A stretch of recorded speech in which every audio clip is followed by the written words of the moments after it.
Hello everyone. कैसे हैं आप सभी? आज के इस सेशन में हम राजस्थान सेट से संबंधित ज्योग्राफी का पेपर है उसके बारे में डिस्कशन करेंगे। तो सबसे पहले तो ऑफिशियल आंसर की आई है। उसमें 7-8 क्वेश्चन है जो हमने जब आंसर की डिस्कस की थी पेपर के जस्ट बाद में, तो उसमें हमने जो ऑप्शन गलत बताए थे उनके बारे में वापस करेक्शन करेंगे, उनको सही करेंगे। और उसके बाद में जो ऑफिशियल आंसर की में जो ऑप्शन राइट हो रहे हैं, ठीक है, हमारे ऑप्शन राइट हो रहे हैं, लेकिन जो ऑफिशियल आंसर की है वो कुछ और आंसर बता रही है।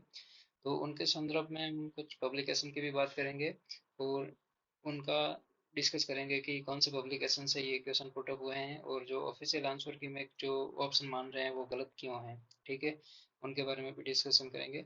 और साथ में जो संदर्भ ले रहे हैं, रेफरेंस ले रहे हैं, ठीक है, उनसे संबंधित जो पीडीएफ होगी वो हमारे जो टेलीग्राम चैनल है, इस यूट्यूब के वीडियो के डिस्क्रिप्शन में उसका लिंक दिया हुआ होगा, जियोग्राफी वाला जयपुर करके है।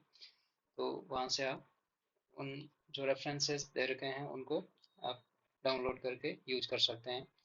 तो चलिए पहले उन क्वेश्चन को डिस्कस करते हैं जिन्हें हमने रॉन्ग आंसर मैच किया था। ठीक है, इसमें सबसे पहला क्वेश्चन है कि ध्वनि की कितनी तीव्रता मनुष्य के लिए प्रदूषण का कारण बनती है। ठीक है, तो इसमें ऑफिशियल आंसर की में जो 90 डेसिबल से ऊपर है वो करेक्ट ऑप्शन होगा आपका। और हमने जो आंसर माना था वो अबव 80 डेसिबल से उसको माना था।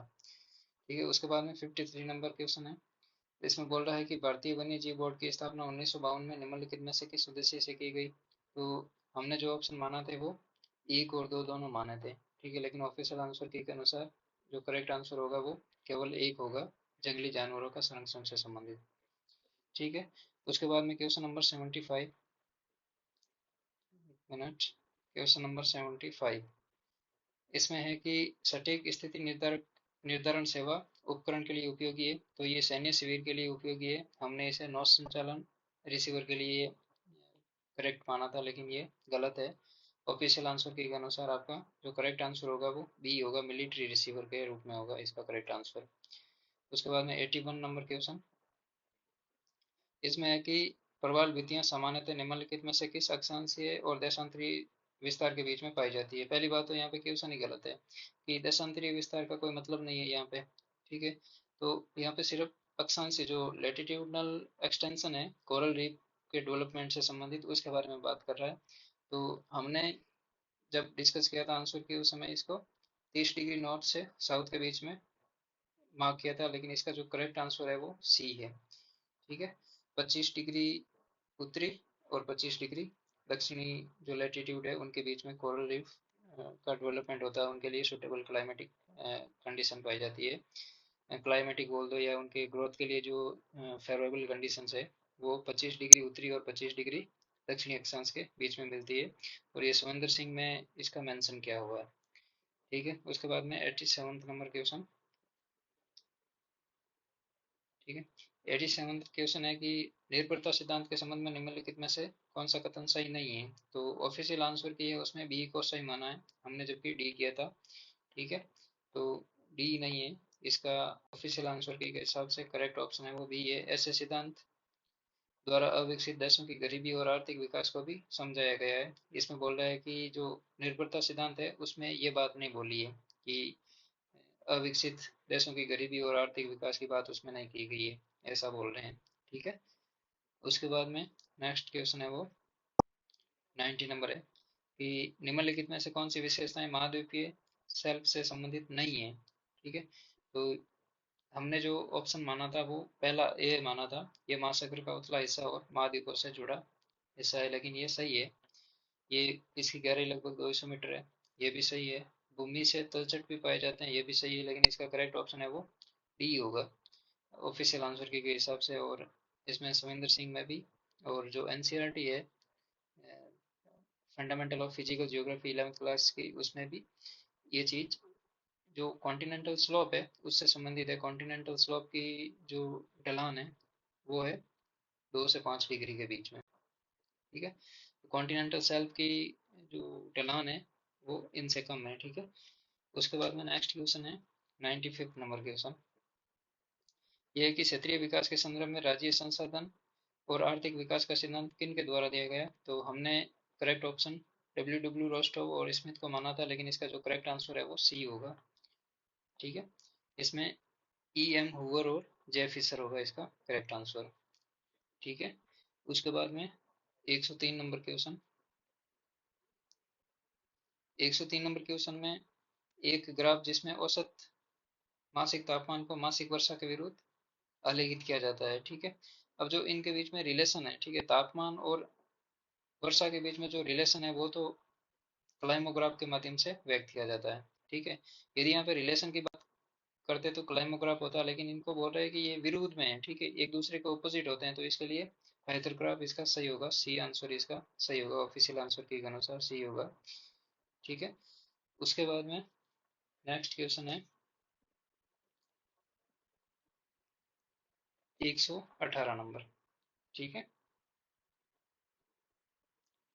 118 नंबर क्वेश्चन है कि निम्नलिखित में से कौन सी आकृति तब बनती है जब चूना पत्थर की गुफा गुफा की छत गिर जाती है। ये क्वेश्चन कंट्रोवर्शियल है, इसको अभी संदर्भ रेफरेंस के साथ में इसको डिस्कस करेंगे। उसके बाद में 123 नंबर क्वेश्चन। 123 नंबर में कि पृथ्वी की परिधि का पहला माप किसने लिया था। ठीक है, who took the first measurement of the earth's circumferences. ठीक है, तो इसमें इरेटोस्थनीज है, हमने थेल्स कर दिया था जो गलत है। ठीक है, ऑफिशियल आंसर के अनुसार इसका आंसर डी होगा। और उसके बाद में नेक्स्ट क्वेश्चन है 144 नंबर। ठीक है, 144 नंबर क्वेश्चन है कि अभिकथन और कारण दे रखा है कि मैकेंडर ने यूरोप, एशिया और अफ्रीका की इस विशाल भूमि को एक विश्व द्वीप के रूप में सजाया है। ठीक है, बिल्कुल सही बात है। दूसरी बात बोल रहा है कि विश्व की जनसंख्या का 7/8 भाग है जो विश्व द्वीप पर पाया जाता है, जबकि इसका केवल 1/8 भाग है जो शेष भागों में निवास करता है।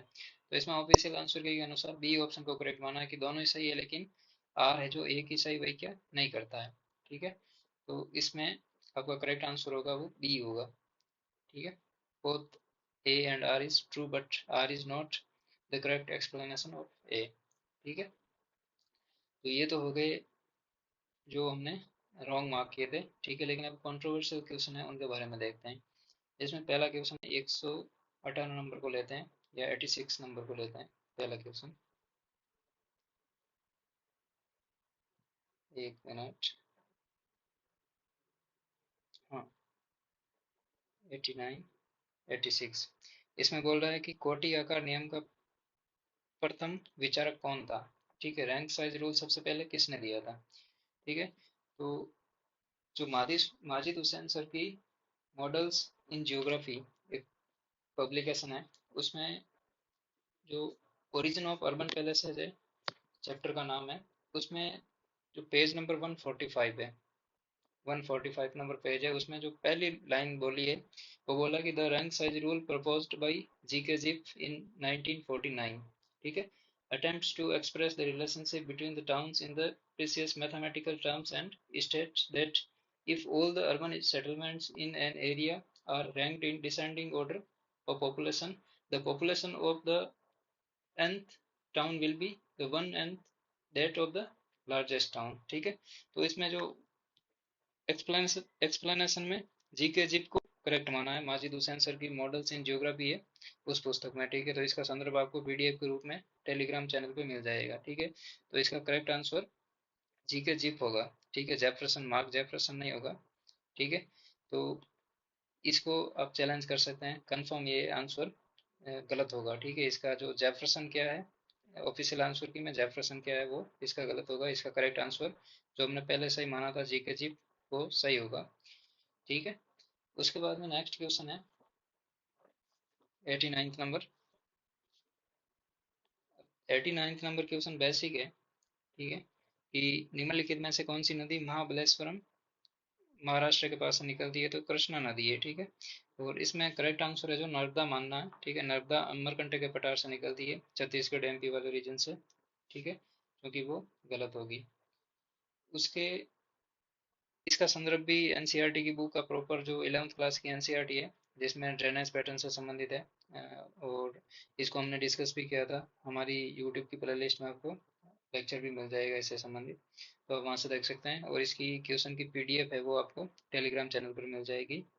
ठीक है, उसके बाद में नेक्स्ट क्वेश्चन है 104 नंबर।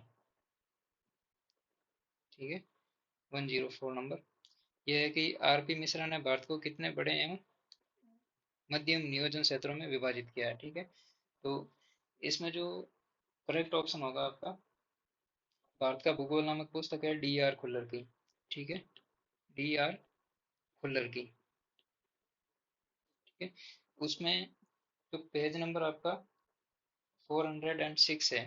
ठीक है, 406 है, वहाँ पर मिश्रा, सुंदरम और प्रकाश राव तीनों ने मिलकर जो रीजनल प्लानिंग है उससे संबंधित जो भारत को बड़े और मध्यम आकार के टोटल 13 लार्ज और 35 मीडियम पार्ट में डिवाइड किया है इनको। तो इसका करेक्ट ऑप्शन भी बी होगा, जबकि ऑफिशियल आंसर की में डी माना है, 13 एवं 36। ठीक है, तो इसकी पीडीएफ भी आपको टेलीग्राम चैनल पर मिल जाएगी। उसके बाद में नेक्स्ट क्वेश्चन है 118 नंबर क्वेश्चन।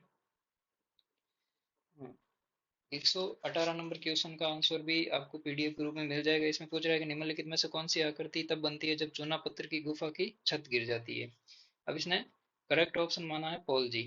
ठीक है, पॉल जी एक्चुअली में क्या होता है, एक डिफ्रेशनल लैंडस्केप होता है। ठीक है, काफी लार्ज लेवल पे, लार्ज स्केल पे होता है। ठीक है, पॉल जी में भी as a large of the 100 square mile.